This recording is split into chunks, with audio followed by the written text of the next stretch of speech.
होली की कहानी क्या है? अगर आप नहीं जानते तो इसे अवश्य पढ़ें, क्योंकि होली भारत का एक प्रसिद्ध पर्व है। सतयुग में माता दिति और ऋषि कश्यप के पुत्र हिरण्यकश्यप, जिन्हें हिरण्यकश्यपु भी कहा जाता है, और हिरण्याक्ष थे। हिरण्याक्ष एक दमनकारी असुर था। हिरण्याक्ष ने भूदेवी धरती को नष्ट करने हेतु उन्हें रसातल ले गया।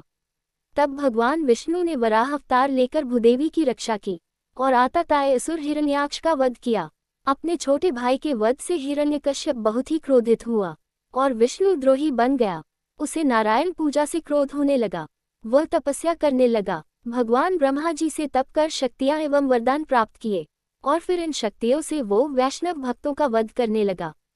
स्वयं को भगवान संबोधित करने लगा और स्वयं की पूजा लोगों पर थोपने लगा।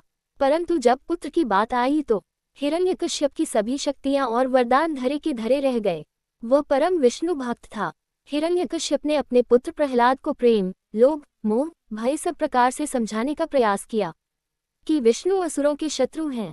परंतु प्रहलाद की भक्ति दिन प्रतिदिन बढ़ती गई और अपने पुत्र को विष्णु भक्ति करते देख हिरण्यकश्यप सह नहीं पाया। उसका क्रोध सारी सीमाएं लांघ गया। अब वो अपने ही पुत्र को मृत्यु दंड देने की चाह रखने लगा। हिरण्यकश्यप और हिरण्याक्ष की बहन थी होलिका। वो भी तपस्या कर शक्तियां और वरदान अर्जित किया करती थी।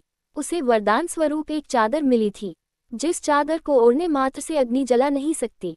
हिरण्यकश्यप ने अपनी बहन होलिका के साथ मिलकर प्रहलाद को मारने का षड्यंत्र रचा। उसने प्रहलाद से कहा यदि उसे अपनी भक्ति पर भरोसा है तो वह अपनी बुआ होलिका के साथ अग्नि में जाकर बैठ जाए, अन्यथा विष्णु भक्ति त्याग दे। ये सुनकर प्रहलाद अपनी भक्ति के सहारे उस अग्नि में बैठने को तैयार हो गया। बेदी बनाई गई और उसके चारों ओर अग्नि का प्रबंध किया गया। होलिका अपनी दिव्य चादर ओढ़कर बैठी, जो उसकी रक्षा अग्नि से करने वाला था, और उसकी गोद में प्रहलाद बैठ गया। अग्नि प्रज्वलित की गई, परंतु भक्त प्रहलाद तनिक सा भी विचलित नहीं हुआ। वो अपने भगवान में ध्यान मग्न हो गया। अग्नि बढ़ने लगी, तभी वायु के वेग से लेप्टों ने उस दिव्य चादर को उड़ाकर प्रहलाद को ढक दिया और आकाशवाणी हुई कि होलिका ने वरदान का दुरुपयोग किया है, जिसके दंड स्वरूप उसकी मृत्यु निश्चित है।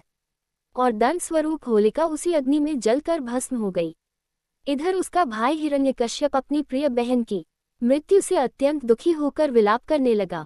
अतः एक बार पुनः भक्त प्रहलाद की भक्ति विजय हुई एवं अधर्म का नाश हुआ। प्रहलाद को सुरक्षित देख प्रजा में संतोष दिखा। प्रजा ने उत्सव मनाया। ये बुराई पर अच्छाई की विजय है, अधर्म पर धर्म की विजय और क्रोध पर प्रेम की विजय है। प्रजा ने अपना आनंद अलग अलग रंगों से रंगोत्सव मनाकर किया। अच्छे अच्छे पकवान बनाए गए और गीत गाए गए। सतयुग से कलयुग तक होली निरंतर मनाई जा रही है। बोलो जय श्री नारायण नमः। Folded hands.